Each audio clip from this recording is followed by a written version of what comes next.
Wycombe Wanderers, Buckinghamshire's highest ranked football club. Based in a town with a population of 83,000, this is a club with a history of punching above its weight. With another historic season on the cards, the FanHub team ventured to Adams Park to speak to supporters, hear their stories and find out just what makes their club so special.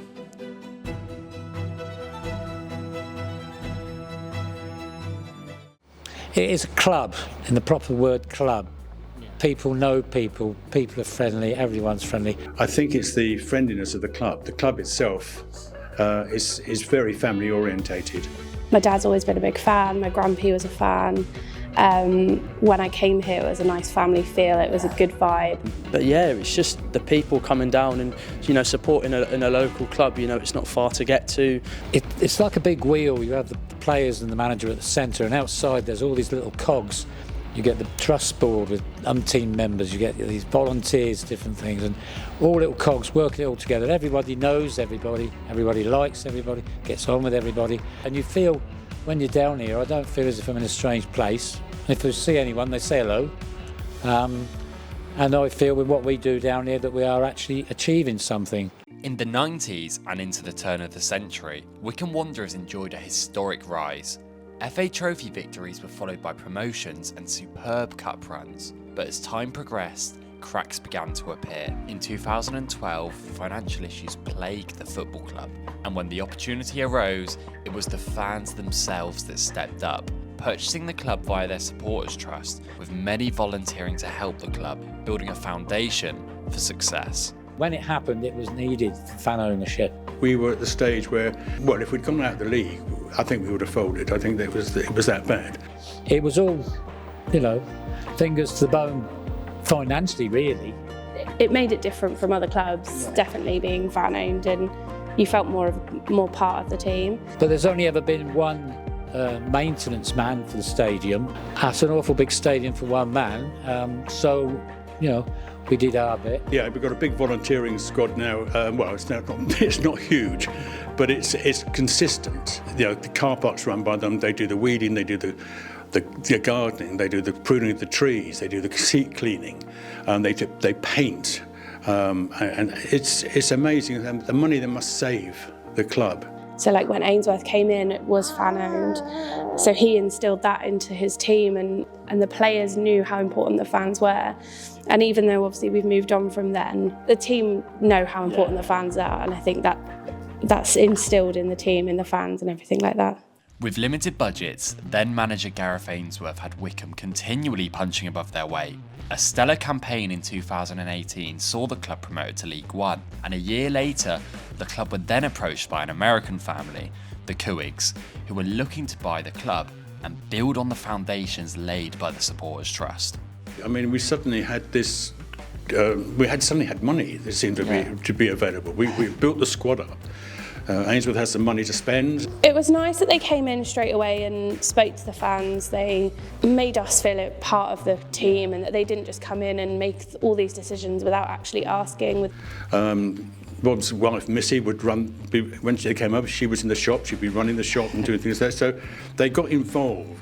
And it was great. Unfortunately, obviously, we then went into COVID. It didn't take long for the Cowigs' impact to be felt. Trusting Ainsworth to continue his stellar work, within a year, the Chairboys were promoted to the Championship.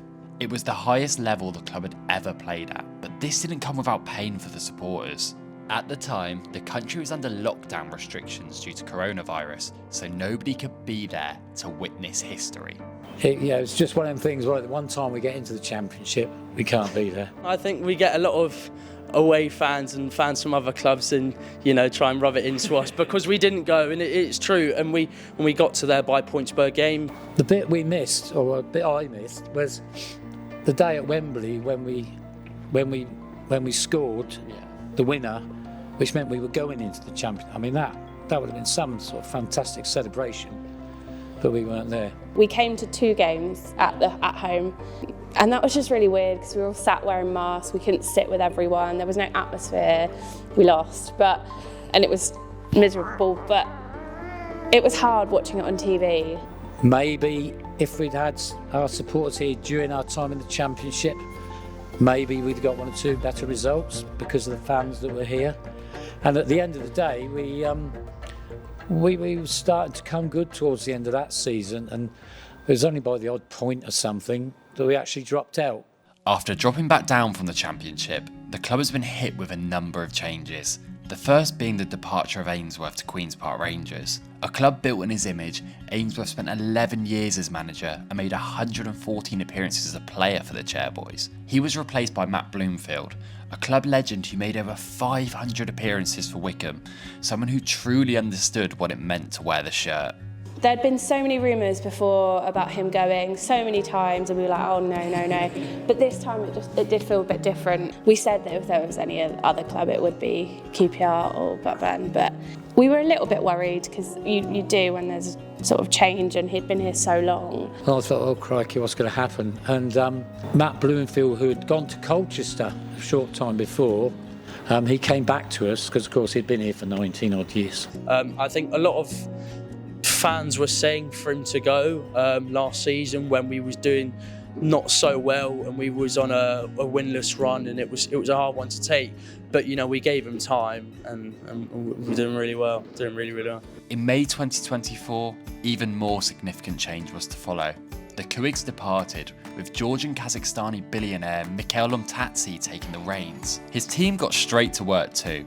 With ambitions of growing the club and its academy, Lomtatsi and its team secured a brand new training facility in Harlington, West London, which had previously been used by QPR and Chelsea. Speaking at the time, Dan Rice, the club's chief football officer, described the site as an excellent venue for Wycombe to develop their plans for establishing the first team at a higher level and creating an academy at the highest possible standard. Well, it's a huge impact in the training ground. I mean, the number of pitches down there is unbelievable. Totally different ball game from our old training ground. We hear of the things that are going on there, and there's all sorts going on with a new academy. He's a bit more hidden than the Kuigs, which is fine. I think because the Kuigs were sort of everywhere, and then we haven't really seen a lot of him, but the success of the team is obviously down to something. It's obviously having a positive impact. I think if there was something going wrong, he'd probably be there and say stuff, but actually it's nice that we know he's there, but something's going right. It's clearly having a good impact. This season, Wycombe are in promotion contention, competing with the likes of former Premier League side Birmingham City and Hollywood's very own Wrexham for a place in the Championship. A community club with a tight-knit group fighting together, this is a club punching above its weight. A club that has come a long way, with the bedrock of that journey being its supporters. Yes, I was expecting us to get to the top half, definitely. I didn't necessarily expect us to stay at the top for so long.